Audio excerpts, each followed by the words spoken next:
Então eu vou ter que dedicar um tempo a mais para ele, que é essa questão da febre suína africana na China.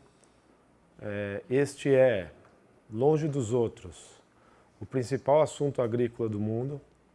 Então eu vou gastar aqui uns 15, 20 minutos para elaborar um pouco. Se o cenário já é complexo na macro, né, ele fica ainda mais complexo quando a gente olha para o problema que apareceu na China. Então, vocês vão me permitir, hoje eu vou falar mais de suíno do que talvez de bovino, mas eu acho que é um desenho bastante importante. Deixa eu começar pela macro, que eu acho que tem duas variáveis que eu queria tirar aqui com os senhores, né? A primeira é o crescimento, a recuperação econômica do mercado brasileiro. A gente vem de um período de uma profunda queda na demanda do brasileiro. Normalmente as áreas agrícolas brasileiras sofreram infinitamente menos do que o mundo, né, digamos, urbano das grandes capitais do Brasil. E a gente não tem a real dimensão da profundidade da crise que nós vivemos nos últimos anos. Então eu queria elaborar um pouco como é que a gente está vendo o crescimento econômico, especialmente porque no caso da carne vermelha, 80% ainda do consumo, talvez isso mude um pouco nos próximos 2 anos, mas ainda é o mercado interno. Ele define os preços, né? Ele acaba desenhando a formação de preços da arroba, do boi, etc. E a segunda variável que eu queria tirar da macroeconomia é o câmbio, né? O câmbio precifica a soja, precifica o milho, precifica os custos de confinamento, tá certo? Então, o que a gente está enxergando para essa taxa de câmbio, tá? Vamos então ver o que o Bolsonaro herdou, né? Vamos pegar a nossa fala do ano passado e trazer o que o nosso presidente herdou de positivo e de negativo do governo anterior. Coisas positivas, né? Coisas historicamente raras na história brasileira, né? Entramos aqui esse ano com uma inflação bastante baixa. A inflação caiu nos últimos anos, ela se posicionou ao redor de 3,5%. Esse é um ano que a meta de inflação do Banco Central já baixou para 4,25%. A expectativa de uma inflação baixa veio sendo construída ao longo dos últimos anos.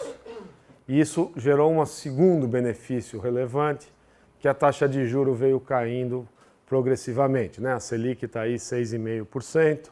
Se eu pegar uma inflação de 3,5%, eu já vou falar dela, ela subiu um pouco esse mês. Vocês devem estar percebendo nos jornais, aí nas notícias, que a inflação voltou a ser um barulhinho aí. Quem achava que o Banco Central ia baixar mais a taxa de juros está recuando, né? Isso é essencialmente um problema ligado à quebra de safra agrícola, especialmente dos produtos in natura, tomate, batata, feijão. Isso tem pressionado a inflação, ela voltou para um patamar acima até de 4,5%, né? Se você anualizar a inflação desse último mês. Então voltou a ter um barulhinho, mas particularmente nós achamos que essa inflação vai ceder, vai corrigir, é um choque que está muito associado a essas chuvas muito fortes que a gente viu. A gente acha que a inflação vai terminar abaixo da meta do governo, do Banco Central, portanto, a gente acredita que esse ano o juro não vai mudar muito desses 6,5%. Tá? Então, essas duas coisas são coisas historicamente espetaculares que o governo Bolsonaro herdou. A terceira coisa espetacular que o governo herdou, e que é raríssimo na história brasileira, é um equilíbrio muito grande nas contas externas, né? Nossas contas, quando a gente faz o balanço de entrada e saída de dólares, a gente sentiu, e foi muito graças ao agronegócio, né? As exportações do agronegócio permitiram a nós brasileiros acumularmos um estoque de dólar muito alto, né? As reservas em dólar do Banco Central brasileiro estão aí na casa de 380 bilhões de dólares. Se nós somarmos toda a dívida externa do setor privado e do setor público no Brasil, dá 320, 330 bilhões de dólares. Então, é raríssimo na nossa história termos mais reserva do que toda a dívida somada externa, setor público e setor privado. Qual a importância disso? Se no limite ninguém quisesse refinanciar as empresas brasileiras em dólar ou o governo, nós teríamos caixa para cobrir esse rombo. Isso não é verdadeiro, porque está tudo muito tranquilo para refinanciar a dívida, então é uma situação muito estável. Quando eu olho para as contas externas, a gente vê também um fluxo muito positivo. né? A gente acha esse ano que o Brasil vai fechar com superávit pouco superior a 50 bilhões de dólares. Quando eu pego esse superávit e desconto, né? O Brasil tem uma conta muito negativa, tem muito mais multinacional externa, né, no Brasil do que multinacionais brasileiras no exterior. Como essas empresas normalmente no fim do ano remetem seus lucros para suas matrizes, tem uma saída de capital de dólar importante. Assim como, por exemplo, a Petrobras, tendo operações fora do Brasil, remete seus resultados para cá. Esse fluxo normalmente é negativo. Então, se eu tenho lá um saldo comercial de 50 e poucos bilhões, quando eu computo esse fluxo, dá um déficit muito pequeno hoje, de 10 bilhões. Só para a gente lembrar, no período Dilma, quando o câmbio foi para 4 e não sei quanto, a gente chegou a ter 100 bilhões de dólares de déficit nessa conta que a gente chama de conta de capital. Então 10 bilhões de déficit é um déficit muito pequeno. E aí falta uma terceira conta das contas externas, que é o investimento externo direto, né? O Brasil melhorou, a percepção que o Brasil melhorou, voltamos a ter fortes investimentos. A gente estima anualizado é alguma coisa perto de 80 bilhões de dólares. Então, se eu tinha um déficit na conta corrente de 10, mas está entrando 80 no investimento, ainda é um líquido positivo. Tudo bem ou não, pessoal? Qual a importância disso? A importância disso é que no passado, quando a gente não tinha essas contas externas em ordem, toda vez que a economia começava a ameaçar entrar em crise, o real se depreciava muito fortemente, isso virava inflação, que puxava o juro, que afundava a economia. Tudo bem ou não, pessoal? Que é o que está acontecendo na Argentina hoje. Eles não têm reserva, tá certo ou não?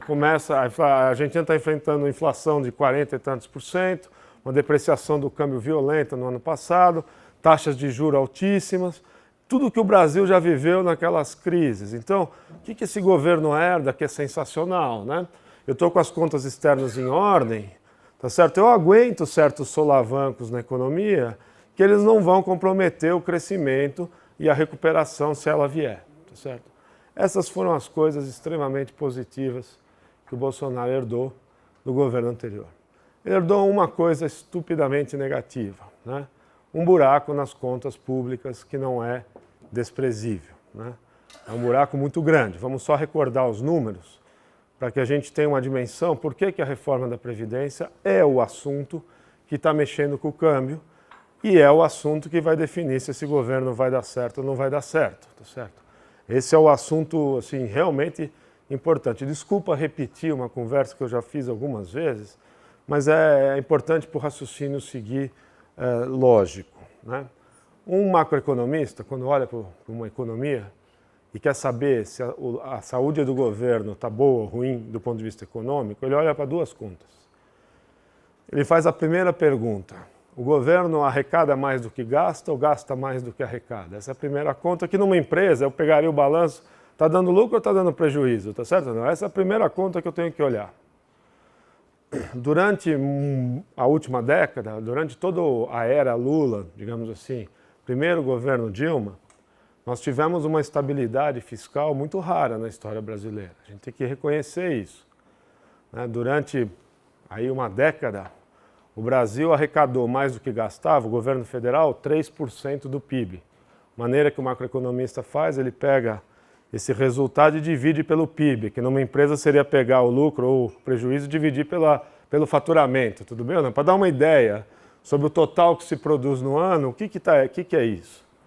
Isso foi uma conta muito estável. De repente, lá na reeleição da Dilma, nós acordamos no ano seguinte, né? Esse superávit de 2,5% a 3% tinha virado um déficit de 2,5% a 3%. Ela conseguiu a proeza de fazer uma variação de 5% nesse número, que é uma boçalidade do ponto de vista macroeconômico, e nós, então, a partir de 2015, começamos a entrar num déficit de arrecadação. Eu já vou contar que a história foi piorando, mas antes, qual é a segunda conta que o macroeconomista olha? Assim como a gente olha um balanço de uma companhia, a segunda pergunta que você faz, normalmente, né, dá lucro ou dá prejuízo? Aí a outra conta é, qual o tamanho da dívida, tá certo ou não? Porque a pergunta que vem imediatamente é, o lucro é suficiente para cobrir o juro da dívida? Para eu saber se a empresa vai ficar estável, tem que ser, né? Senão a dívida vai começar a subir e eu estou preocupado. Então, Segunda conta que eu olho é qual o tamanho da dívida do governo com relação ao PIB, com relação ao faturamento da companhia. Novamente, os governos do Lula e o primeiro governo da Dilma, eles conseguiram manter estável essa relação ao redor de 55%. A dívida do setor público, dividido pelo PIB, era mais ou menos 55%. Pois bem, durante 10 anos, então, eu arrecadava mais do que gastava 3% do PIB. Essa arrecadação a maior permitia eu pagar o juro da dívida e manter a dívida estável. Tudo bem ou não, pessoal? Então, uma estabilidade muito grande. O que aconteceu? Foi que exatamente no momento da virada do governo Dilma, tá certo? Quando ela foi reeleita, esse superávit virou um déficit.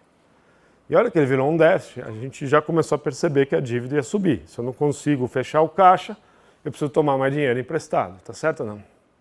Para complicar o quadro, naquele momento de 2014, a inflação vinha subindo. A inflação vinha subindo e a gente viu também, né, naquele momento, que ela ia acelerar ainda mais, porque o governo, durante vários anos, segurou uma série de preços e as empresas sofreram as consequências desse represamento de preço. A Petrobras é a principal, né? Durante todo o governo Dilma, a Petrobras bancou a diferença entre o petróleo, ou a gasolina lá fora e a gasolina aqui dentro. E essa conta era muito alta. Durante 5 anos, ela segurou o preço da gasolina com um subsídio enorme para nós brasileiros. O Paulo estava me perguntando o que eu estou achando da cana-de-açúcar, mas o começo da crise do setor sucroalcooleiro nosso foi justamente a gasolina ficar congelada por tanto tempo, segurou o preço do álcool. Nós produzimos um monte de açúcar, derrubamos o açúcar no mercado internacional e o setor começou a entrar numa crise profunda. O que aconteceu então em 2015? Soltou o preço do petróleo, soltou o preço da energia. As empresas não aguentavam mais aquela situação. Com isso a inflação subiu. Com isso o Banco Central teve que subir o juro para 14,25. Ao subir o juro, ele estourou as contas públicas de 2 jeitos, né? Suba a taxa de juro, economia entra em recessão, tá certo ou não? PIB caiu 4% no ano, caiu praticamente 4% no ano seguinte. A arrecadação despencou e a dívida explodiu porque o juro dobrou. A relação entre a dívida e o PIB saiu de 55%, em um ano pulou para 66%, depois para 73% e agora está rondando os 77%, 80%. Nós ainda seguimos arrecadando menos do que nós estamos gastando. O governo Temer começou a arrumar essa conta, dos 3%, 4%, 5% negativo que nós chegamos a ter, estamos aí no 1,5% mais ou menos, mas ainda é negativo. E a dívida parou de crescer tão rápido porque o juro caiu e a economia começou a andar um pouquinho, a arrecadação melhorou um pouquinho, então as contas ficaram um pouquinho mais ajeitadas. Entretanto, qualquer macroeconomista treinado sabe que, afora os problemas de recuperar a capacidade de arrecadação do Estado, nós temos uma conta, um déficit que não para de crescer, e esse déficit é o déficit da Previdência. Eu trouxe um número para vocês, para como até brasileiro a gente ter isso em mente, né, pelo tamanho da onça. Isso é uma conta que 2 importantes economistas aí que ajudaram o modelo que está sendo proposto pelo Paulo Guedes, foi muito auxiliado pelo estudo do Paulo Tafner sobre a Previdência, mas a conta aqui é a seguinte. Hoje, pela regra fiscal brasileira, o que o governo gasta tem que ficar congelado até 2030. Ele só pode corrigir o orçamento pela inflação do ano passado.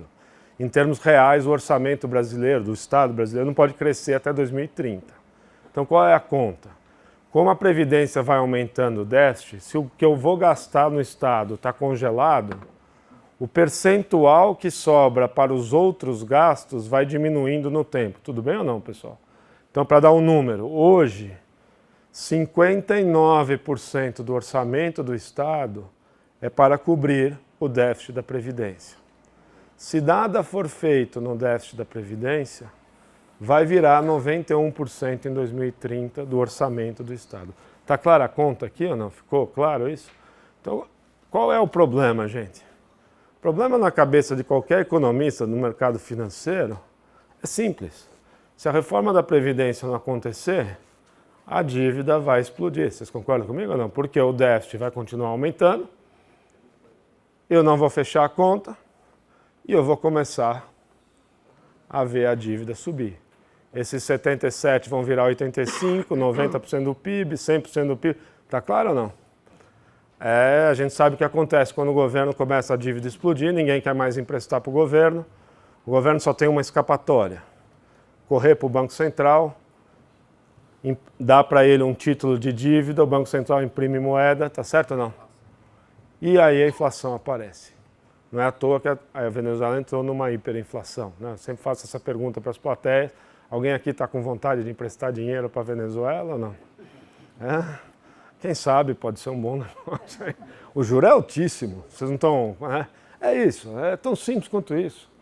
Tá? Então, por que o câmbio está tão nervoso? Né? Ameaça não andar a Previdência, ele vai beliscar os 4, tá certo ou não? Vem uma semana com notícia melhor, ele vem para 3,70. Esse é o jogo do câmbio. Se não aprovar a Previdência, vai para 4,50, 5, sei lá eu. Se aprovar, 3,50, 3,60. É isso que nós temos na nossa cabeça. Tudo bem ou não, pessoal? Como cenário. Alexandre, podemos ir para 3,20? Acho improvável. Por que isso é improvável? Tá?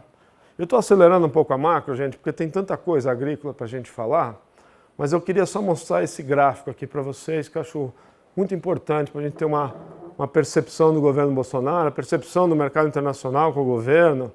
Tá? Então, essa linha azul é o que o mercado chama aí do risco Brasil, né? O risco país. Nós vamos ler do lado de cá. Esses 220 pontos significa que o mercado está precificando o risco 2,2% de juro acima do juro brasileiro. Tudo bem ou não? Ou seja, para emprestar ao Brasil, eu vou querer 2,2% acima do que o juro brasileiro paga. Tá claro ou não? E, obviamente, se o risco Brasil sobe, como foi no caso do medo de reeleger o Haddad, ou eleger o Lula, nós fomos para 4%, 3 e poucos por cento, desculpa. Obviamente o juro sobe toda vez que eu começo a achar que o país vai entrar numa trajetória de maior risco, tá certo ou não? A linha cinza é a taxa de câmbio. Nós vamos ler ela do lado direito do gráfico. Há uma enorme correlação entre câmbio e risco Brasil. Tudo bem ou não, pessoal? Toda vez que o risco Brasil sobe, o real perde força. Tudo bem? Olha como é que o mercado reprecificou tudo no Brasil, né? O governo, as pessoas me perguntam, mas o câmbio não vai para 3,20, Alexandre? O risco Brasil está muito parecido com o menor risco, que foi um momento bom do Temer, parecia que ele ia pôr a casa em ordem, que ia aprovar a Previdência, né? O risco Brasil despencou, o câmbio foi para 3,20. Tudo bem ou não, pessoal? Mas, nós estamos desde que o Bolsonaro foi eleito, o risco Brasil despencou e o real começou a se valorizar. Tudo bem ou não, pessoal? De repente, o real estacionou ao redor aí dos 3,60 e começou a voltar para 3,90. Mas observem, por gentileza, a correlação entre a piora da percepção de risco e a desvalorização do câmbio. Tá certo ou não? Olha lá, pessoal, para quem quer vender soja, né? Paulo, você estava me perguntando. O câmbio de 4 é um excelente momento para vender soja em reais. Concorda comigo ou não, pessoal? Excelente momento. E veja, isso aconteceu quando o risco Brasil subiu. Subiu por quê? Porque parecia que a Previdência ia fazer água, né? O governo não dizendo a que veio, tá certo ou não? Briga com o Rodrigo Maia, vou abandonar, tá certo? Todo esse nó político. Veja como o mercado está ultra sensível à leitura se vai ou não vai passar a Previdência. Alexandre, mas por que então o real ficou mais depreciado, né? Não deveria estar 3,20? Aí é um problema lá fora, não é nosso, tá, pessoal? Por que o câmbio subiu? Porque o risco no mundo piorou muito. O mundo do Temer aqui não é o mundo lá aqui. Isso tem a ver com a guerra comercial entre a China e os Estados Unidos, tá certo ou não? Uma percepção que o mundo está ficando mais complicado. A Inglaterra querendo se sair da Europa, tá certo? tem mais incerteza no mundo. E toda vez que o mundo fica mais incerto, o dinheiro gosta de ficar na sua origem, tá certo ou não? Então, quando as pessoas me falam, se aprovar a Previdência, o câmbio vai para 3,20, só se acabar a guerra comercial, tá claro o meu ponto ou não? O que eu acho é, se a guerra comercial melhorar, e mais especialmente se aprovar a Previdência, esse risco o Brasil vai cair ainda mais. E o câmbio que eu consigo ver é uns 3,60, numa euforia 3,50, não sei se está claro o que eu tenho na minha cabeça. Então, se eu for comprar, se for vender soja, né, para quem é vendedor de soja, sou vendedor a 4. Tá certo ou não? Por que você é vendedor? Porque eu acho que vai passar a Previdência. Vai ser nervoso. Vai parecer que não vai. Tá certo ou não? Mas passa. Passa porque a sociedade está pressionando. Não é nem por competência de governo, tá certo ou não? É porque vai ter vai ter empresário da construção civil desesperado, porque se não passar, a economia não volta, tá certo? Pessoal, o PIB desse ano, que a gente achava que era 2, tinha gente que achava que ia crescer 3, 4, vai crescer 1,5, assim, tá todo mundo revendo para baixo, tá tudo... O brasileiro está em compasso de espera. Nenhum empresário urbano está tirando dinheiro e assinando cheque. Está todo mundo em compasso de espera dessa... Vocês concordam comigo? Eu não sei se vocês têm o mesmo tipo de sentimento, assim, mas é o sentimento que a gente tem na nossa cabeça. Então, qual é o intervalo de câmbio que a gente tem na cabeça? Vai ficar entre 3,70 e 4, até que se defina a votação da Previdência. Quando deve ser isso? A gente acha que dificilmente antes de junho isso acontece. Provavelmente julho, agosto. Difícil prever isso. Mas o que eu tenho na minha cabeça é que até junho nós vamos ver esse intervalo de câmbio. Tá certo ou não? Comprar milho, melhor 3,70. Tá certo ou não? Soja, melhor 3,70. Vender, o contrário. Não sei se está claro. Não sei que posição que vocês estão. Tá, mas aqui é mais ou menos o intervalo que a gente tem na nossa cabeça. Crescimento fraco esse ano. Se passar a Previdência, o crescimento começa a melhorar. Deixa eu só dizer uma coisa, gente. Isso é importantíssimo. A Previdência vai passar na nossa cabeça. Mas se ela passar com uma economia muito pequena, é quase como se não tivesse passado. Tudo bem ou não? E para vocês acompanharem nos jornais, o que a gente entende como uma economia pequena? O Paulo Guedes está propondo um programa de 1 trilhão e 100 bilhões de economia até 2030. 500 bilhões, 600 bilhões de economia, o mercado vai ver como uma derrota. Tudo bem ou não, pessoal? Qual é o cenário que sai daí na nossa cabeça? Por outro lado, se for 800, é golaço. Aí eu acho que, ao contrário, tá certo? Porque todo mundo sabe que o 1 trilhão e 100, a régua foi posta aqui para entregar um pouco, tá certo ou não? Isso ninguém está negociando com a sociedade, vai ser dura a briga, vai ter, né, gente querendo que não mude o que está aí. Então, assim, 800 bilhões é um golaço, aí é o câmbio de 3,60 que a gente tem na cabeça, tá certo ou não? O meio do caminho vai ficar onde está. Tudo bem ou não? É um governo que acaba se fizer uma reforma de 600 bilhões? Eu acho que não. Mas o que é o cenário que a gente tem na nossa cabeça? Se fizesse 600 bilhões, o mercado inteiro vai saber o quê? Que o próximo presidente vai ter que completar isso, tá certo ou não? E até o próximo presidente nós vamos ficar meia boca, não sei se está claro o meu ponto aí. Nós vamos ficar assim meio andando de lado. Vamos ficar com o câmbio aí onde está, mais ou menos, 3,70, 3,80, tá claro ou não? Não é, desculpa o que eu vou falar aqui, não é um cenário strike ou canaleta, para quem joga boliche, tá certo ou não? É um cenário que você derruba lá, fica os 4 postes de pé, tá certo ou não? Então vai ser uma economia morna, cresce pouco, o desemprego não cai muito. Aí o governo vai fazendo algumas coisas boas, aprova uma reforma tributária, faz uma privatização, tá claro ou não? Mas o mercado inteiro sabe que o próximo presidente vai ter que completar o que não foi feito agora. Tudo bem ou não, pessoal? Então não é um golaço. Se aprovasse a reforma de 800, aí é diferente, aí o ânimo vem, tá claro? O investimento vem, a aceleração vem, aí o real vai para os 3,60 que eu estou falando. Não sei se ficou claro a mentalidade que a gente tem, tá certo ou não? Ok. Bom, então agora vamos falar de mundo agrícola. E eu queria começar falando, tem 2 assuntos externos que nos afetam profundamente. Sinceramente, eu acho que a gente não entendeu o tamanho dessa onça, tá? Até porque a gente não conhece ela. Mas eu queria, assim, sem qualquer falso, eu não estou aqui para... Tá? A gente alertou nossos clientes em setembro do ano passado sobre esse assunto. Em novembro eu já achava que o assunto era sério, hoje eu acho que ele é seríssimo. Então vamos gastar aqui 10, 15 minutos para entender o problema da febre suína africana na China. Tá? Então, vamos lá. Isso aqui é um mapa. Os colegas aqui, médicos veterinários, eu peço desculpa se os meus termos, né, meus jargões não são técnicos, tá certo? Eu sou agrônomo de formação, mas eu tenho tentado aprender bastante. Né? Então, a Organização Internacional de Epizootias é a entidade mundial que os países notificam em casos de doença, das doenças que eles acompanham no mundo todo.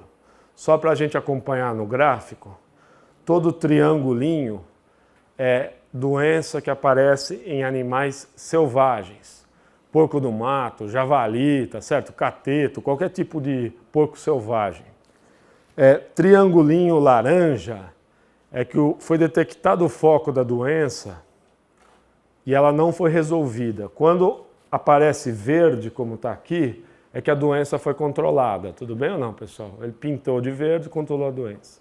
A bolinha é problema de febre suína africana em animais domésticos, né, em granjas.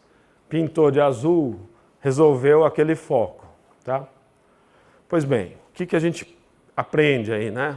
Depreende, perdão, desse slide. Tá?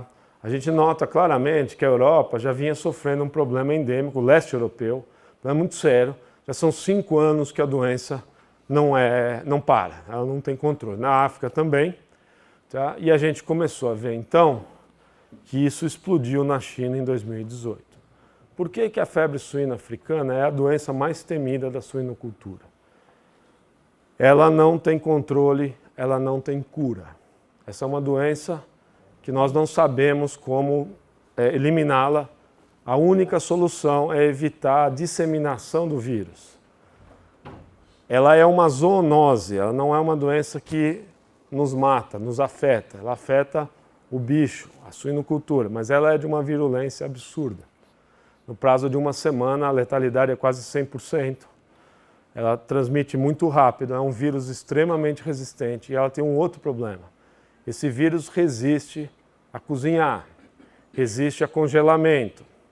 Tem relatos aí de vírus ativo no presunto que você cozinhou, a carne suína, 4 anos depois.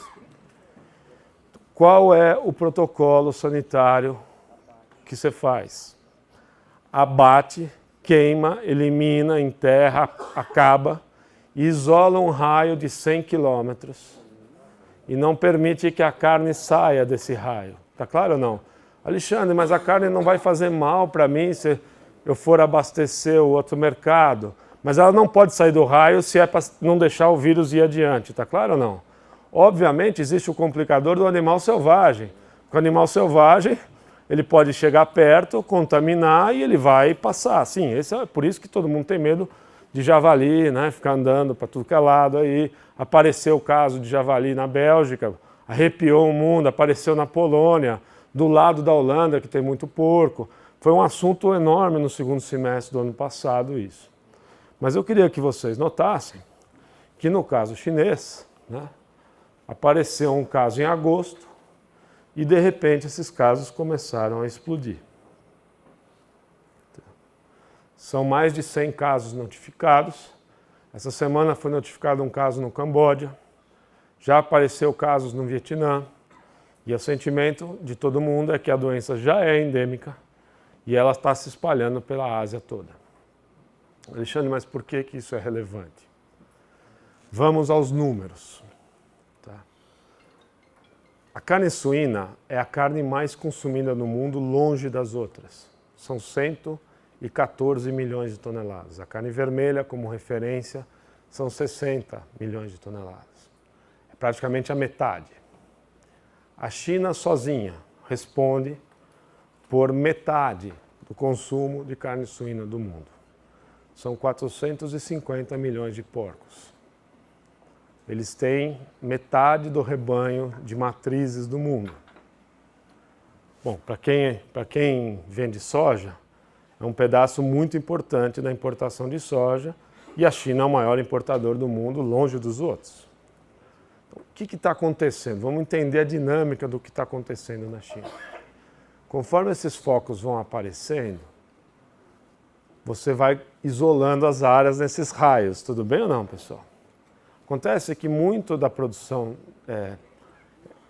de carne suína da China é feita numa região e os frigoríficos são próximos às grandes cidades onde serão consumidas. Portanto, o porco tem um deslocamento a ser feito. Tá claro ou não? A hora que ele fica preso numa região que eu não posso tirar o porco, o preço da carne despenca nessas regiões. Tudo bem ou não? Então, qual é a tendência do produtor? Sair matando o rebanho e conforme a doença vai espalhando, isso vai caindo de uma maneira muito rápida. Ninguém sabe ainda o tamanho do tombo no número de cabeças, mas os números que eu vou passar por aqui para vocês são provavelmente os números que a gente mais confia. Eu não tenho muita dúvida que 20% do rebanho chinês já foi para o prego. A Rabobank soltou um relatório essa semana, eles falam em 30% a 35% do rebanho vai embora. Quando esse movimento termina... Bom, antes, está claro para todo mundo que está sobrando carne suína na China nesse momento ou não, pessoal? Está claro ou não? Então, um mar de carne está sendo congelada. Porque as pessoas estão me perguntando, Alexandre, mas nós não estamos exportando mais carne suína. O preço no mercado internacional não subiu. Você está louco? O que você está falando? Gente, pelo amor de Deus, é justamente agora que você está no auge da oferta de carne, tá certo ou não? O problema é calcular quanto que vai ter de buraco na produção lá na frente, quando esses animais não estiverem mais produzindo. Números dessa semana que o Rabobank está levantando, eles acham que 12 milhões de toneladas de queda de produção já aconteceu, num total de 54 na China. Já aconteceu assim. Acontecerá lá na frente, não sei se está claro o ponto aqui.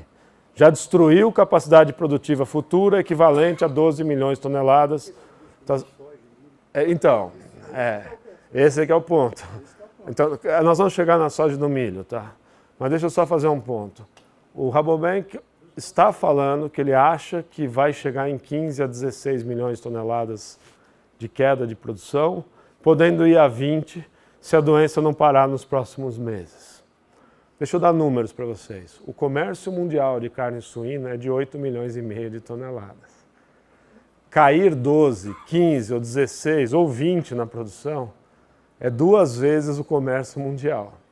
O Brasil é o 4º maior exportador de carne suína do mundo. Sabe quanto nós exportamos, pessoal?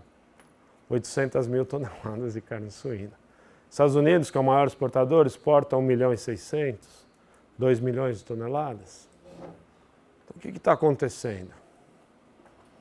As pessoas estão imaginando que a hora que essa demanda vier, ela não conseguirá ser atendida pelo volume de carne que o mundo está produzindo. E provavelmente isso vai refletir em preços muito altos. O mercado futuro americano, nas 2 últimas semanas, subiu 53%. Se você hoje, nos Estados Unidos, vender porco no futuro, vender hog no futuro, comprar soja e milho, tem umas maiores margens da história da indústria americana. Tá certo ou não? Vocês podem imaginar, né? JBS, Tyson, tá certo ou não? Cargill, todo mundo aí vendendo futuro e comprando grão no futuro, porque está lá embaixo. Até por causa da guerra comercial, soja barata, milho barato, margens extraordinárias. Essa indústria de carne vai tentar produzir o máximo que ela pode. Tudo bem ou não, pessoal? Pergunta, o chinês vai substituir a carne de porco pelo quê? Primeira resposta e mais importante é boi. Nós provavelmente vamos ver um aumento muito forte na importação de carne vermelha. Na escala de preferência do chinês, a carne vermelha está antes do suíno e ela é substituta. O frango é uma carne que o chinês coloca numa segunda categoria. Mas, na minha opinião, a escassez é tão grande, potencialmente futura, que vai sobrar para o frango. Vocês concordam comigo ou não? Porque os preços devem ficar muito altos. Deixa eu só dizer uma coisa com toda a humildade do mundo, tá? Eu não tenho a menor ideia de tudo, né, das coisas que vão acontecer. A única coisa que eu posso dizer para vocês é o seguinte: é a maior coisa que já aconteceu na história em termos de quebra de produção, proporcionalmente ao que era o passado. Ah, mas nos anos 70 apareceu um caso parecido, foi uma crise. O chinês não tinha renda nos anos 70. Nós estamos falando de 1 bilhão e 300, 1 bilhão e 400 milhões de pessoas com renda que quer consumir carne. 12 milhões de toneladas é toda a produção dos Estados Unidos, que é o segundo maior produtor do mundo de frango, de suíno. O comércio mundial de carne vermelha são 8 milhões e meio, de 8 milhões de toneladas. A leitura que eu quero trazer para vocês aqui é o seguinte: vai vir provavelmente preços de carne que a gente não conhece, eu acho.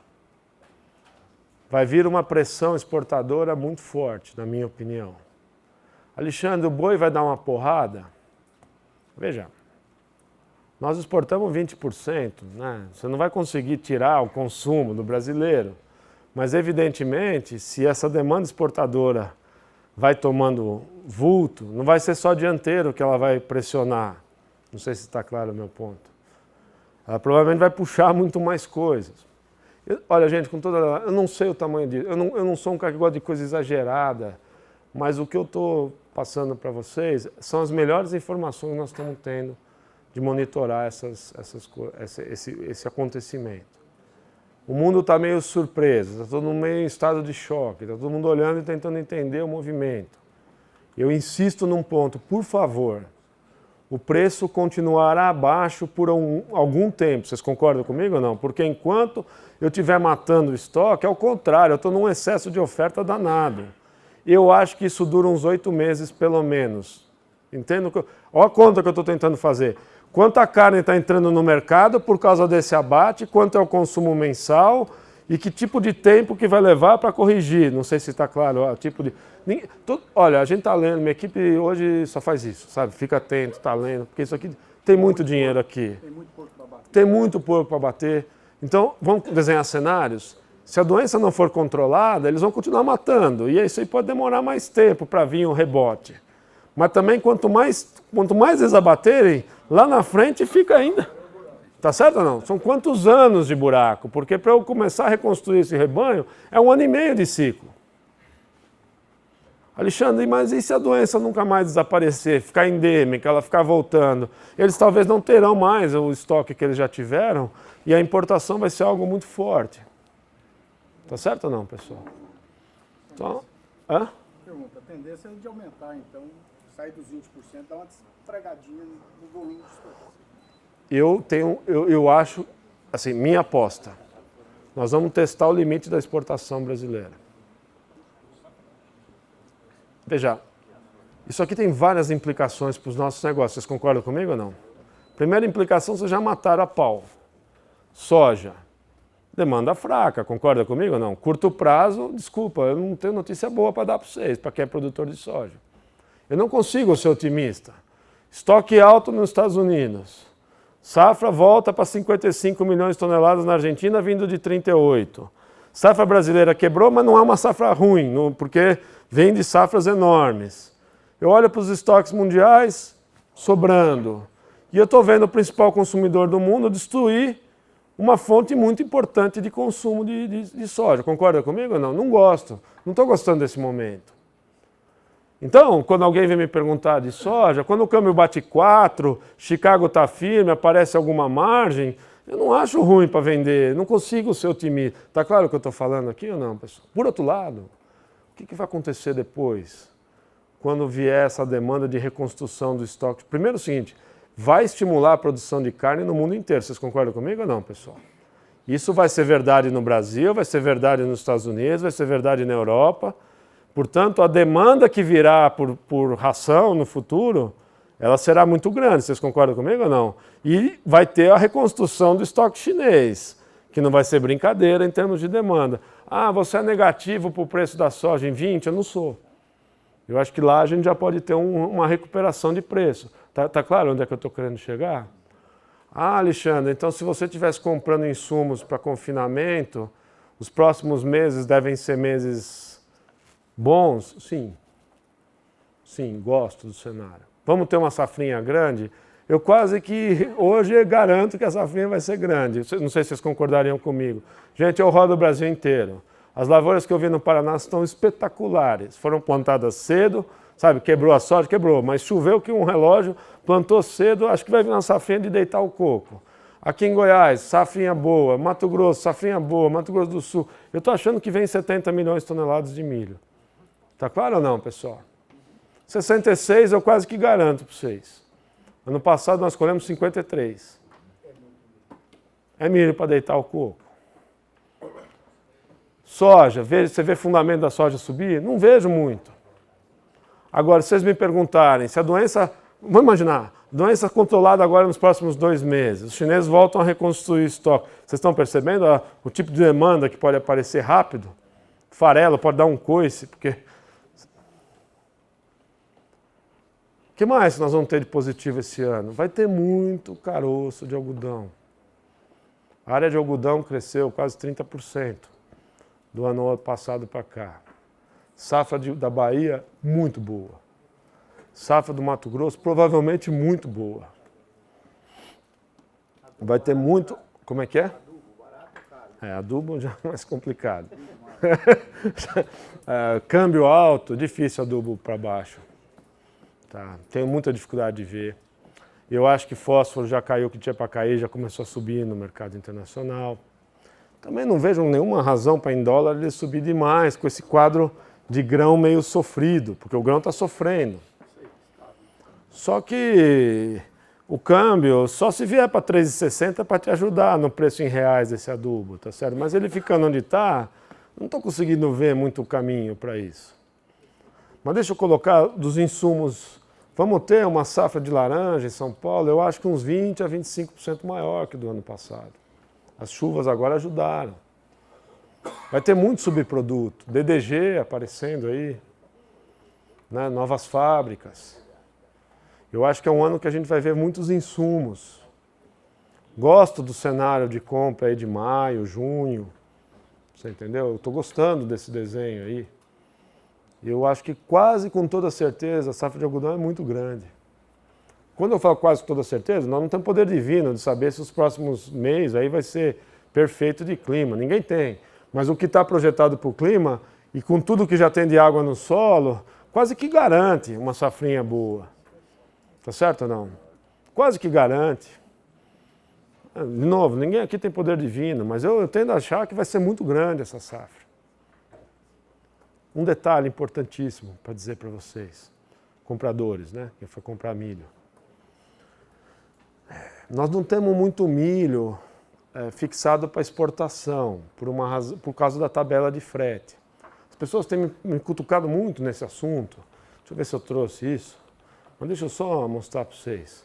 As pessoas têm me provocado muito nesse assunto. Alexandre, por que você está preocupado com o frete? Se o frete que as pessoas estão pagando está muito abaixo da tabela. A tabela é a linha vermelha. Ninguém está respeitando a tabela. Tudo bem ou não, pessoal? Então por que você está preocupado? A preocupação que a gente tem que ter é o seguinte. O mercado está pagando aqui. Só que quando você vai tentar vender uma soja a futuro ou um milho a futuro, as pessoas vão precificar aqui lá na frente. Para descontar no preço da sua soja e do seu milho. Não sei se está claro o meu ponto. E está certo. O trader está certo em fazer essa conta. Porque se o Supremo julgar que a tabela é constitucional, está certo ou não? Pô, o cara vai o quê? Ele vai vender a futuro, tomar esse risco e lá na frente tomar na cabeça? Ele não vai fazer isso. Só que a hora que a safra está colhida, o frete, em vez de estar aqui, ele vem para baixo. Eu não sei se vocês concordam comigo. Não sei se está claro o que eu estou falando. Essa distância de frete aqui, que para Sorriso dá, sei lá, R$6 num saco de milho ou de soja, tá certo ou não? Enquanto a safra não foi colhida, tá todo mundo não exportando porque está precificando nesse risco. A hora que a safra está colhida, o frete veio para cá, então ele ganhou esses R$5, R$6. Aí começa a disparar a exportação. Tá claro o meu ponto aqui ou não, pessoal? Então esse é um ponto importante, tá? Eu não acho que dura muito tempo esse excesso de oferta antes de precificar o milho numa paridade. A exportação começa a mover. Na minha conta, nós temos 10 milhões de toneladas de soja a menos para exportar esse ano, porque quebrou a safra. 10 milhões de toneladas de soja a menos tem mais espaço para exportação de milho a partir de setembro. Concorda comigo ou não, pessoal? Então tem que tomar um pouco de cuidado, porque não vai ter uma janela. Tem muito milho, mas de repente esse milho começa a sair. Mas por que esse milho sairia, Alexandre? A China não está produzindo suína. A China não importa milho, gente, não cometam esse erro. A China importa de 2 a 5 milhões de toneladas de milho. O que vai acontecer é que vai sobrar milho na China. Ah, mas a China não pode exportar milho? Eu acho difícil, porque o milho chinês é subsidiado, eles têm uma proteção. Custa 60% acima do mercado internacional, pelo menos. Então não faz sentido o governo chinês tocar esse milho para fora. Tá certo? Não, melhor estocar. Ah, então para quem que a gente manda milho? Para um monte de países. E, de novo, se o preço da proteína animal subir no mundo todo, vai todo mundo querer mais milho. Vocês concordam comigo ou não, pessoal? Então, cuidado com esse compasso de espera, porque eu acho que o milho, ele firma. Porque vai ter um viés de exportação aparecendo. Eu não sei se fez lógico o raciocínio que eu estou colocando aqui para vocês. Quando eu olho o mercado internacional, não tem nada me dizendo que vai subir milho. Não tem nada me dizendo que vai subir soja nesse momento. Mas se a carne for para os preços que eu acho que ela vai, se a China começa a reconstruir seu estoque, os preços de grãos começam a firmar de novo. Vocês concordam comigo ou não, pessoal? Num momento que o agricultor de grãos vai estar meio cambaleando, especialmente nos Estados Unidos. Eu não me preparei aqui para vocês, mas uma coisa que eu queria, por favor, que vocês ficassem atentos. A agricultura americana está sofrendo muito com o que o Trump fez. O endividamento do agricultor americano está subindo, ele é um dos mais altos da história. Eles só não estão quebrados porque a terra subiu muito de valor. Então eles têm lá aquela conta de dívida sobre patrimônio, debt to equity, ela ainda está razoável, mas se você pegar a dívida total do produtor americano, está terrível. E eles estão sofrendo essa cheia no meio oeste aqui, é a maior cheia em 130 anos do meio oeste americano. Destruiu um monte de armazém, etc. Tá? O produtor americano está muito machucado. E é por isso que eu acho que vai sair o acordo entre a China e os Estados Unidos.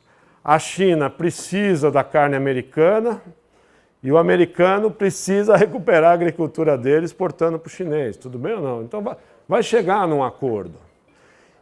Pessoal, as pessoas me perguntam, mas os chineses não inspecionaram as plantas brasileiras em novembro do ano passado? Se eles estão precisando de tanta carne, por que eles não autorizaram já mais plantas? Tá certo ou não? Já não liberaram essas plantas? Na minha concepção, porque eles estão negociando com os americanos. Se eles abrissem aqui, parecia que eles estão dando um galão nos caras, tá certo ou não? Agora veja como os chineses são negociadores, olha a frieza dos caras, olha o tamanho do problema que eu contei para vocês. E eles estão calmos. Calmo por quê? Porque tem muita carne ainda, mas o momento futuro, olha, eu acho que assim que eles se acertarem com os americanos, essas plantas vão ser liberadas. E hoje a margem de exportação para a China é muito, muito alta. E vai ficar muito alta. Gente, o ano passado o Brasil exportou 2 milhões e 100 mil toneladas de carne vermelha. Foi a maior exportação da história. O segundo lugar ficou em 1 milhão e 600, a Índia. Nós abrimos 500 mil toneladas sobre o segundo exportador. Já foi um ano absurdo de exportação. Alexandre, esse ano o que você acha? Sei lá. Pode ser 2.300, pode ser 2.400. E se vocês olharem, eu estou antecipando aqui, mas se vocês olharem o que está acontecendo com o preço do dianteiro, né, que é um aspecto muito interessante que apareceu, por gentileza, olha o preço no atacado do dianteiro e da ponta de agulha, a linha laranja e azul, que a gente vai ver do lado de cá, compara isso com os cortes traseiros, né, que caíram muito, mas é o preço mais alto do dianteiro de 4, 5 anos. Alexandre, mas o consumidor brasileiro está de joelho ainda, o PIB não está crescendo. Como é que esse preço está tão alto? Diga-se de passagem, para vocês perceberem onde é que eu estou querendo chegar, olha o que aconteceu com o preço do frango no Brasil, que é um fenômeno que também fazia tempo que não aparecia. Nas minhas palestras, quem me acompanhou nos últimos anos, eu estava muito negativo. Estava para trás. Eu estava muito negativo com frango, né? Com essa demanda fragilíssima. Deixa eu mostrar uma continha do frango, só para ver se faz lógica o que eu estou falando. Eu pego o alojamento de pintinhos, né? Que a gente consegue acesso aos dados. Eu projeto a produção de carne 45 dias depois. Tudo bem ou não, pessoal? Tá certo? Então tá aqui, ó, produção de carne do mês de março. Eu desconto a exportação de janeiro, fevereiro e março. Tudo bem ou não, pessoal? Eu tenho uma ideia da disponibilidade de frango que tem no mercado interno. Beleza ou não? Toda vez que a disponibilidade é alta, o preço deveria cair. Vocês concordam comigo ou não? Pela lógica, sim. Pela lógica, sim. Por gentileza, olha o preço do frango no atacado, azulzinho, e olha o preço do frango vivo, pago no mercado spot de São Paulo. Não sei se está claro onde é que eu estou querendo chegar. Uai, só, se eu tenho um monte de carne e o preço está alto, é porque o consumo já começou a reagir. Vocês concordam comigo ou não? Ah, mas está uma crise, o desemprego está alto. Sim, mas já começou a dar uma mexida aqui. Veja que não é mexida para subir a carne de primeira. Mas toda vez que a carne... Veja, o suíno subiu, o frango subiu, o dianteiro está firme. Se a exportação de dianteiro seguir firme, isso segura todas as carnes para cima. Vocês concordam comigo ou não?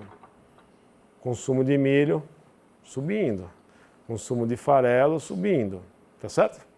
Ah, mas vai subir demais? Provavelmente não, porque não vai substituir a China. Nós não temos capacidade construtiva. Mas é um cenário que vai sendo construído.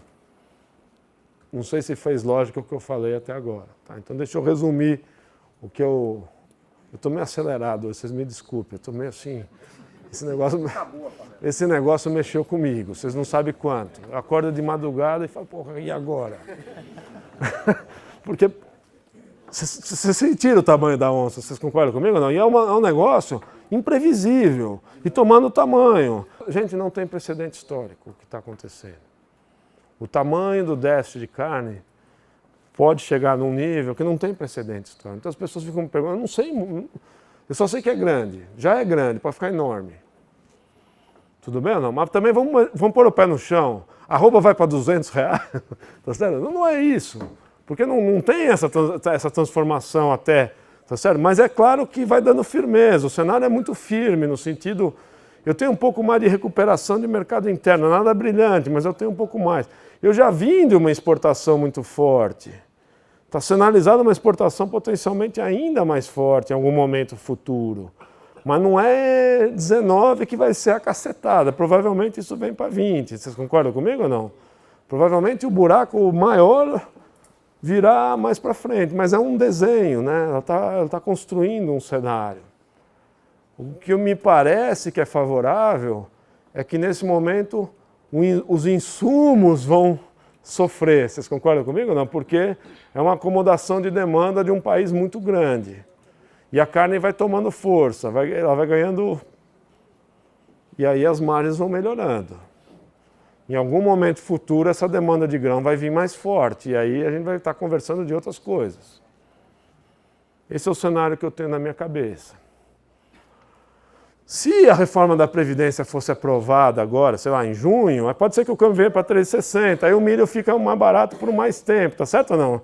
A paridade de exportação me derruba um pouco o farelo, o milho, e eu tenho um pouco mais de tempo para fazer esse movimento, porque eu já colhi, mas eu estou tendo uma pressão. Por isso que eu acho que não tem tanto espaço para a soja subir em reais demais, porque pode subir em dólar no segundo semestre um pouco, porque a demanda melhora, mas você vai perder em câmbio. Então não consigo ser muito diferente na minha cabeça. O que pode puxar a soja e o milho? Claro, uma quebra nos Estados Unidos, sim. Aí bota... Aí vai botar lenha na fogueira, porque a demanda vai estar forte. Aí é outra história, mas não é o que está desenhado para o clima também. Eu não apostaria nisso, tá? Por enquanto, pelo menos. Então, assim, cenário de grãos na minha cabeça, momento muito bom de compra, os próximos meses aí, tá certo ou não? Alexandre, você alongaria ainda mais? Talvez, viu, Paulo? Sabe? Você começar a olhar um pouquinho, você olha lá para frente, você fala, pô, mas será que não dá para eu... Se eu estivesse nos Estados Unidos, com certeza eu faria o que eu vou falar aqui para vocês. Eu montar uma posição de compra para o ano que vem inteiro. sabe, de soja, de milho, nos preços que estão aí. Se eu tivesse chance de alongar essa compra, eu faria. Porque eu acho que a demanda vai vir de um jeito de soja, de milho, a indústria de carne trabalhando acelerado, eu acho que isso vai aparecer lá na frente. Mas nós não temos essa capacidade de alongar tanto. Os gringos têm, tá certo? Então é uma vantagem muito grande do cenário deles. Muito bom, pessoal. Acho que é mais ou menos isso para grãos.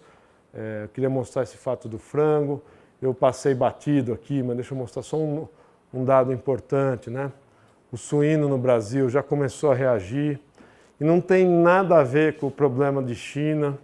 É porque eles mataram a matriz, seguraram, sofreram demais. O setor de suinocultura, você vê como a vida é, né? Apanhou 1 ano e meio, tá certo? 2 anos aí de prejuízo, margens operacionais difíceis. E agora que vem provavelmente um momento espetacular, vai levar 1 ano e meio para reconstruir. Não sei se está claro o ponto.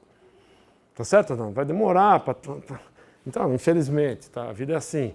Mas isso também significa que provavelmente são preços muito bons. Então, o meu ponto aqui é, você está vendo que as carnes, antes de vir a questão chinesa para a nossa mesa, né, elas já estão num patamar mais elevado do que nos anos anteriores. Né?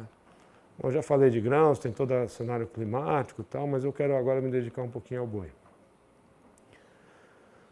Estados Unidos, vamos começar lá fora, depois a gente vem para o Brasil, como é que eu estou vendo o mercado interno, né? Vocês devem estar percebendo, acho que é um mercado firme, acho que é um mercado com bom potencial. Estados Unidos, essa alta do suíno vem puxando o boi. Tá?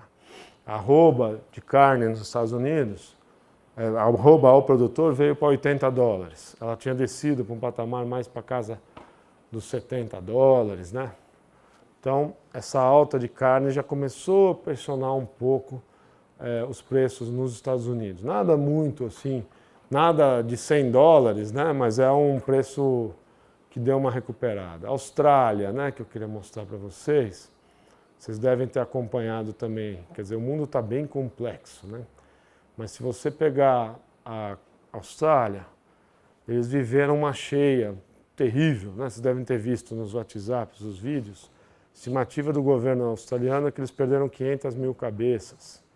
Há quem fale em números maiores. Num rebanho de 25 milhões de cabeças, é bastante coisa. Muito gado teve que sair da Austrália, porque estava uma situação muito complicada. Então, o gado vivo foi exportado. Observem, por gentileza, como o preço da arroba despencou na Austrália, né? Ela caiu muito forte e agora subiu violentamente.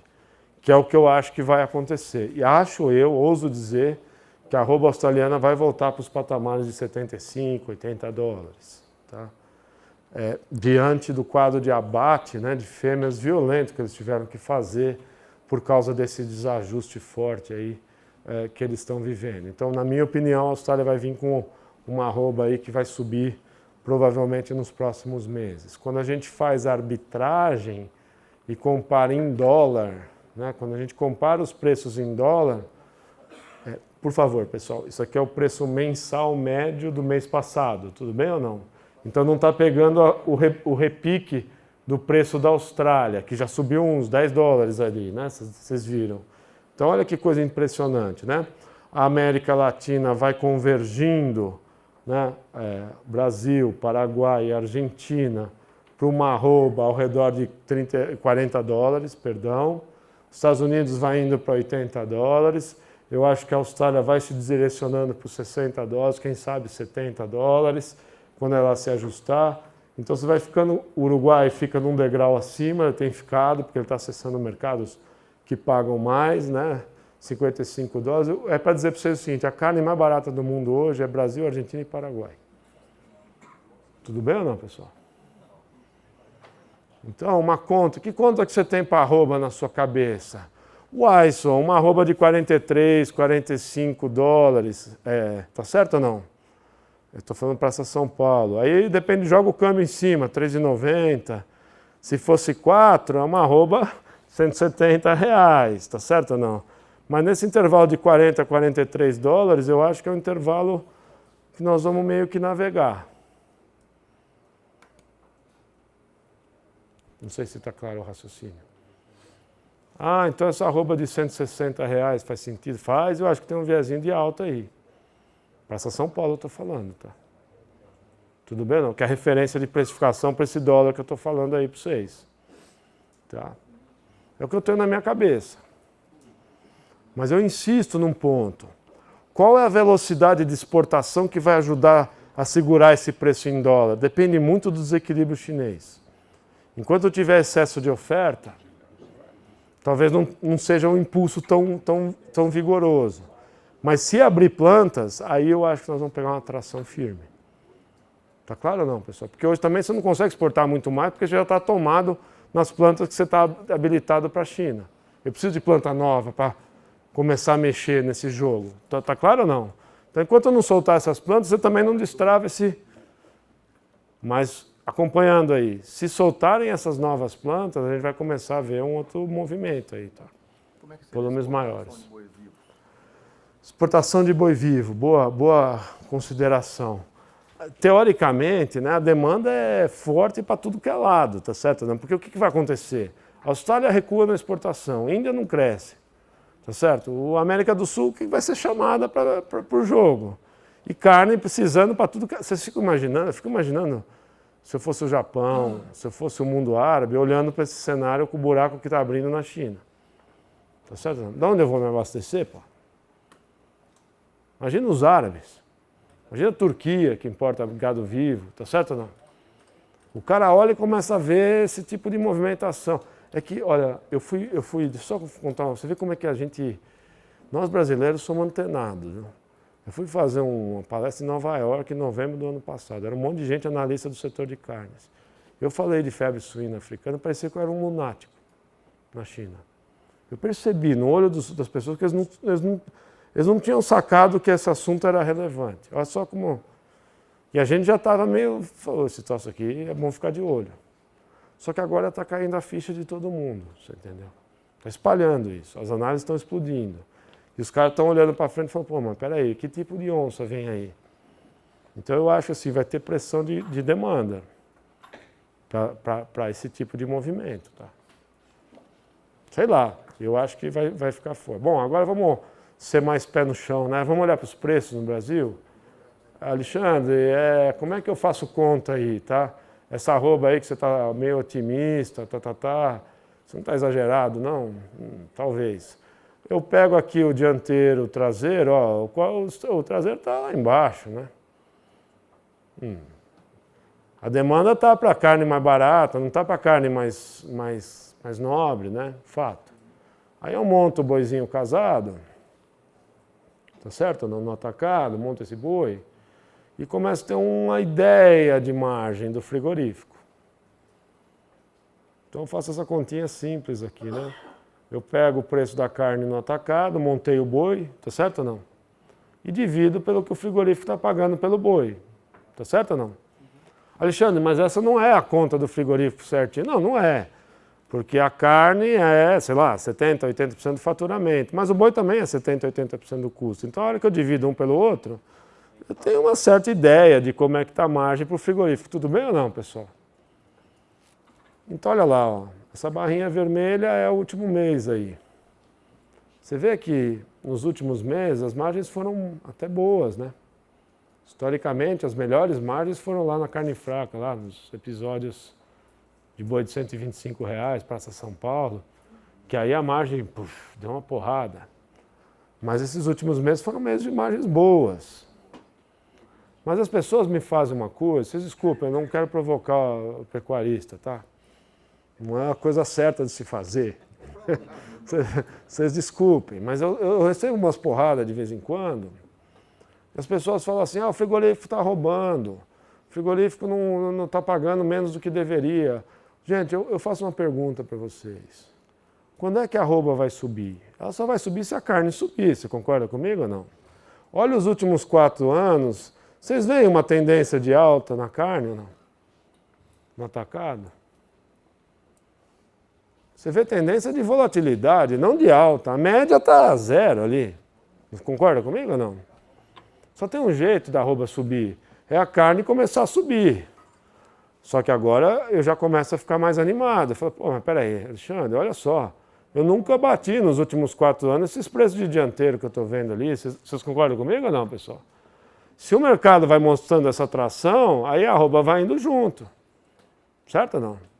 Porque se eu pegar, fizer a conta na ponta, com esse dianteiro que deu essa esticada, dependendo do que eu estou operando, dá um bom resultado. Tá? Então, assim, está pegando tração. Mas eu não consigo pagar muito mais, sendo 80% do meu negócio, os preços estão aí, ó, na tela de vocês. Tá certo ou não, pessoal? Não dá para pagar muito mais. Então, 160 não é um preço ruim para São Paulo, 161, 162. Esse tipo de beliscada faz sentido para mim. Muito mais que isso, só se a exportação for algo que a gente nunca viu na vida. Tá claro o meu ponto ou não, pessoal? Eu não quero também aqui parecer que eu estou fora do pino.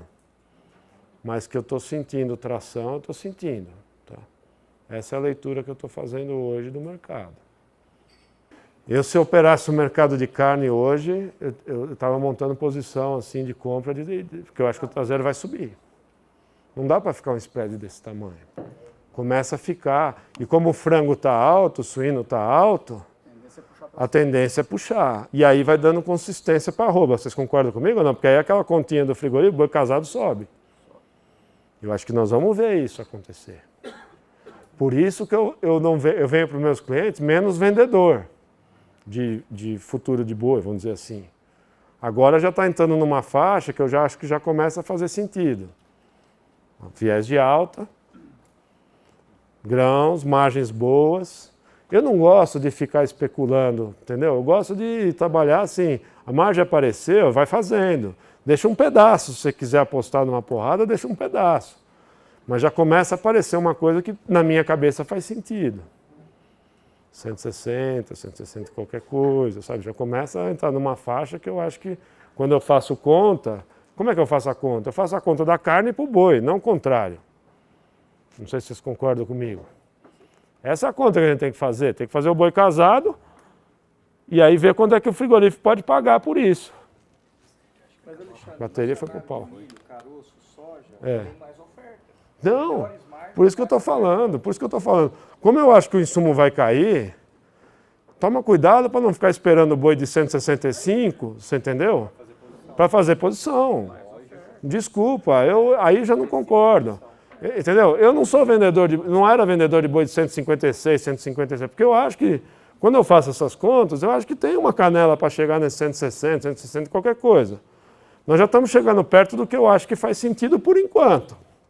Só que o insumo lá embaixo, então a margem é boa. Eu não vou fazer uma posição de 100%. Tá, deixa um espaço ali, se você quiser dar uma... Tá certo ou não? Uma beliscada e tal. Mas tá bom, gente. Ó, tô dando minha opinião aqui, tá? Totalmente independente aqui, tá? Mas eu acho que vai ser um ano muito bom, gente. Sabe? Eu acho que é um ano pra gente montar coisa e arrancar dinheiro desse negócio. Hã? Então, esse que é... Aí você tá... Aí bonito sua fala. Porque o problema é o seguinte, se esse troço começa a acelerar também, vai vir uma onda... Porque aí pega a tração. E tem um ponto que é importante que eu quero falar para vocês. A gente vem num abate de fêmea alto. Quando eu pego o abate de fêmea... Porque aconteceu uma coisa... Você assistiu palestra minha, assim, nesse último ano? Assim, não, né? Acho que a gente nem se conhece, eu acho. Mas deixa eu só falar uma coisa para você. Olha o ciclo pecuário. Isso aqui, gente, é o percentual de abate de fêmeas sobre o total de abate. Nós vamos ver aqui desse lado. Só para a gente perceber o ciclo brasileiro, como ele vem mudando. Estou aqui em 2002. Eu matava 25% do abate eram fêmeas. Portanto, eu estou matando muito pouca fêmea, tá certo ou não? Pouquinho. Se eu estou matando pouca fêmea, eu tinha muito bezerro. Se eu tinha muito bezerro, o preço do bezerro, que é a linha verde, começou a despencar. Bezerro começou a despencar, eu comecei a matar vaca. E vão matando vaca até um ponto que não tem mais bezerro. Aí o bezerro começa a subir. A hora que ele começa a subir, eu começo a segurar a vaca. E aí o ciclo vai. E o que mais me impressiona é o seguinte, se você medir essa virada de ciclo, pode medir, dá 4 anos e meio. Então o ciclo pecuário brasileiro, os últimos ciclos pecuários, duraram 4 anos e meio. O que aconteceu de esquisito desde o episódio da carne fraca, lá, daquela confusão? Veja por gentileza. Olha o que era a minha cabeça 3 anos atrás. Em 2015 começou a virar o ciclo. O senhor está vendo ali? Ó? Começamos a reter fêmeas. Tudo bem ou não? Tínhamos matado muita vaca, bezerro de R$ 1.500, R$ 1.800, lembra aqueles bezerros doidos? Tá certo ou não? Aí começamos então a segurar a fêmea, tá certo? Começamos a segurar a fêmea. Só que olha a bucha. Seguramos fêmea 2016, 2017. Aí veio o episódio de arroba de R$125. Começamos a matar vaca. Com 2 anos nós matamos vaca. Ó. E a gente está há 2 anos matando vaca. Porque na minha cabeça, o que ia acontecer? Antes daquele episódio todo de Joés, não sei o quê. A gente vinha segurando até 19, com muita oferta de bezerro. Concorda comigo ou não? Porque eu estaria num ciclo de 4 anos e meio. Provavelmente no final desse ano, começo do outro ano, ia começar a matar vaca, tá certo? Não, porque ia ter bezerro para tudo que é lado. Só que não foi assim. Nós tivemos um ciclo de 2 anos e não de 4 anos e meio. E então é bom a gente ter consciência que faz 2 anos que nós voltamos a matar vaca. Não sei se está claro onde é que eu estou querendo chegar. Para aquela pergunta que você me fez. Então, antes de você encher o mercado de reposição, você já abortou e voltou para trás. Então as pessoas perguntam para mim, mas e aí, como é que vai ser reposição se começar a vir uma demanda firme? Eu não sei, porque provavelmente o bezerro vai subir, vai vir uma retenção de vaca fora dos quadros, não sei se vocês concordariam comigo, porque o bezerro vai começar a remunerar bem, e aí a gente entra num ciclo que a reposição puxa. E ali está porque o boi não teve força para subir. Por isso que o boi não subiu. Exatamente. Então, assim, por que também a arroba não foi embora? Porque eu comecei a matar vaca. Aí começam esses programas de qualidade de carne, aí no vídeo começa a entrar... Sim ou não? Vai virando um negocião, onde você vai, você ouve essa história, é prêmio de não sei o quê, sobre macho e e é carne que se acaba bem, macho inteiro é mais difícil e assim nós vamos. Agora, o que eu gosto... Gente, ó, o que provavelmente um desenho desse faz? Carcaça pesada, concorda comigo ou não? Vamos preparar esses nutricionistas aí para ajudar a gente. Tá certo ou não, pessoal? Por quê? Pô, é fácil a conta. Se vai ficando mais caro os 4 patas, e a ração, teoricamente, nesse ano está mais barata, é mais peso na carcaça. O retorno marginal que o Pedro estava falando aí, sim ou não, pessoal? A gente vai ter que fazer uma conta diferente, porque provavelmente vai ter uma álgebra aí mais diferente. Isso ajuda na oferta de carne, no final da história.